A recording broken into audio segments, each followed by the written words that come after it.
Shalom, everybody. It's the WyCo Nomad with WyCo Resiliency, and I really do not like this tripod, so oh well, we'll deal with it. Move on. So, how are y'all doing today? I have been crazy busy, but we're not going to talk about my day. What we're going to talk about is a continuation of last week's discussion about being ready for, let's say, civil unrest. Basically, as I pointed out, you run into, obviously you're in a high population area, high population situation. You're gonna have more problems with, say, bad actors, more problems with rioting, civil unrest, all that stuff. So think LA, Denver, Portland, I hate to say it, Seattle. These are hotspots. New York, Minneapolis, Miami. These are hotspots. These are where Antifa, BLM, we'll even throw in the Proud Boys, the Something Front. I'm sorry, I can never remember their name. Fringe left and fringe right groups causing a ruckus because they are unhappy with whatever. Sorry, I do have, it is, so today we're dealing with 50 to 60 mile an hour wind gusts here. The dust is kicked up, and I was outside earlier and I have all of the dirt in Wyoming in my eyes. So sorry that I'm rubbing them. Don't rub your eyes. I know. So we can expect the summer of love. We can expect peaceful protests. We all know what that means. That's pretty much code for burning down cities. It's been a while for one of those. We can expect the burning down of cities. Happened last time. We can't neglect it, whether it was done by paid back bad actors or just those that are just disenfranchised or feel disenfranchised. But what are you going to do if you're driving home from work because you're still in a high population zone? And I get it, a lot of us still are, and many of you are not ever going to move. You have no plans. Gotta get home, gotta get to work. Streets are closed down, it starts to get violent. How are you gonna handle this? Throwing on your plate carrier, grabbing an AR-15 out of your trunk and pumping rounds into people is not the smartest idea. Matter of fact, that's outright probably murder because they're just standing there. Let's think, because I do hear a lot of bravado, not from my audience, but from other groups. It's like, you know, if you read the Twitterverse or something, that's time to pull out a rifle. No, it's not. You throw on a plate carrier, you grab your rifle, you're a target for the police, you're a target for the protesters. You are now a potential, not a threat, but a potential threat. So, what are some basic things that you should have? Number one, you should have your get home bag. If you're in the big city, you don't really need your fishing kit. You don't need necessarily fire starting kit, yes. A silcock, definitely need one of those. A way to carry water, a way to get water jug. You need water. Whether it's a bottle of Fiji water, by no way am I endorsing Fiji water, no. Bottled water. You need to have a bottle for your water. You can get water. And those of you that don't know what a silcock is a little, basically a tea tool. Put it into water faucets that don't have a handle on it. You can get water out of them. Home Depot, Lowe's, silcock. I would say silcock is number one because that's water. Gotta have water. I would have a non-tactical poncho. Blue, green, whatever. You know, I personally like, I'm an olive drab person. I like Yeah, I like this color a lot. Oh, for those of you that are wondering, there we go. We don't have a church. We have an armory with Bibles. Thank you, Bear Independent. Love this shirt. It's one of my favorites.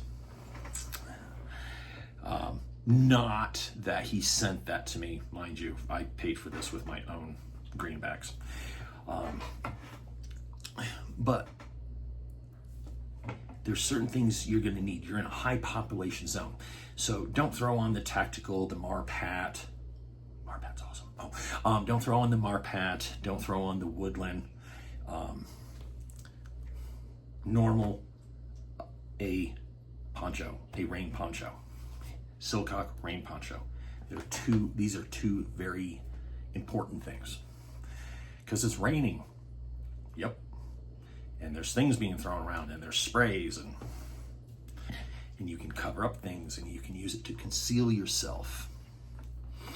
You can make shelter. So you should actually have cordage. You should always have cordage.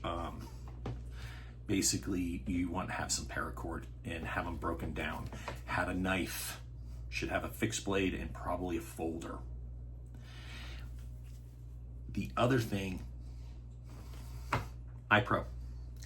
Whether it's goggles, think along the lines of like ski goggles, protective PPE goggles that you can get at Home Depot. You don't necessarily have to adorn the full, gas mask. That's going to draw a lot of attention.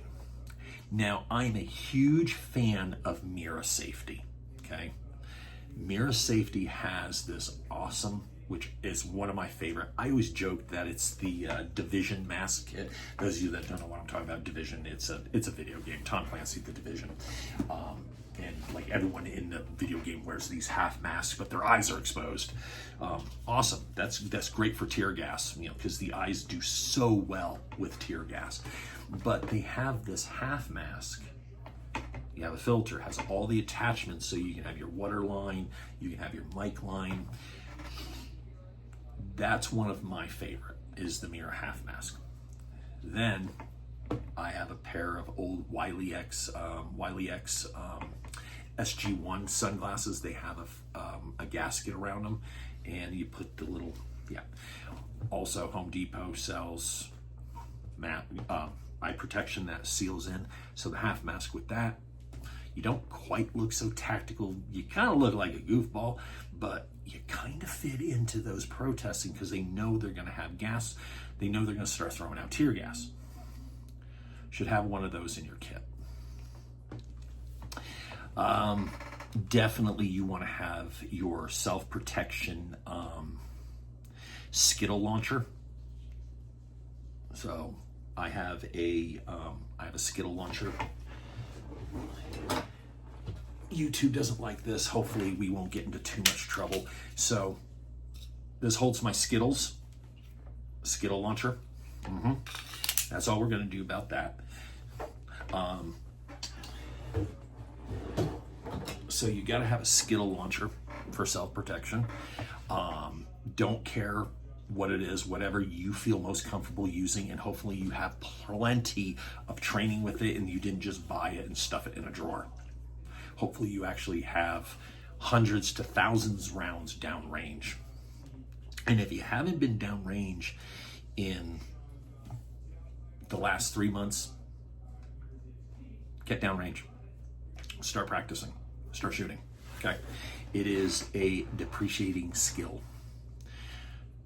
That's some basics.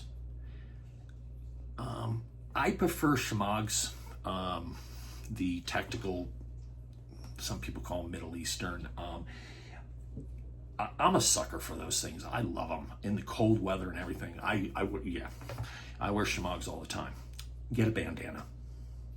Bandana. You can still put it up over your face, okay?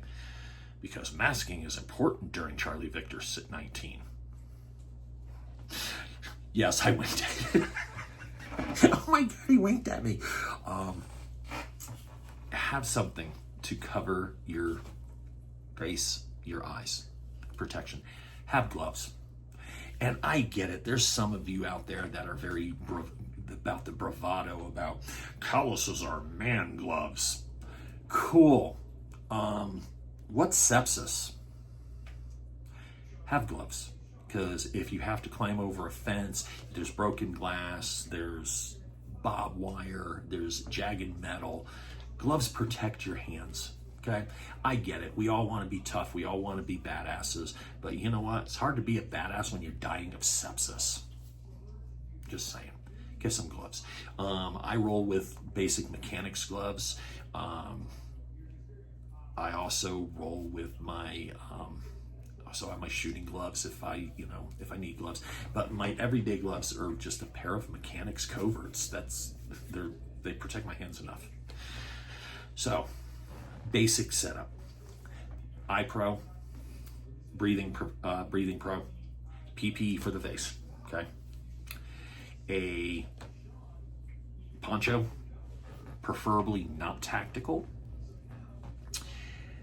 Fixed blade, folder. I'm a fan of both. Yes, there's a reason for both. Silcock and your Skittle launcher. You should have, with multiple Skittle clips. Oh, he said clip. I know some of you are just yeah.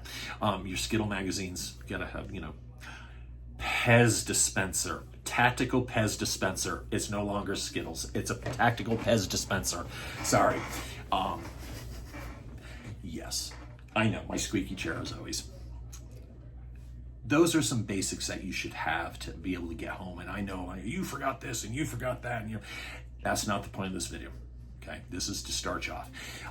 Over the next few weeks, I'm actually going to do one of those, break it down, show you what I have, stuff like that. You probably should have a handheld radio. If you've been prepping for any time, you probably have a hamheld. You have a handheld radio. That's up to you. I'm sure cell phone service will still work. Be able to contact your loved ones. Oh, and the one most important thing: have cash. Have cash. Cash is king. During a riot or problems like that, you might not be able to get to an ATM, or going up to an ATM at that time may be a bad idea because, hey, he's getting gas, she's getting cash. Thump. And they run off with your cards and everything. Have cash, because you might be able to just, boom, can you drive me here? Yep, $50. $20, peeled off. Okay? You can buy a bag of Doritos in a convenience store if it's open, but have cash.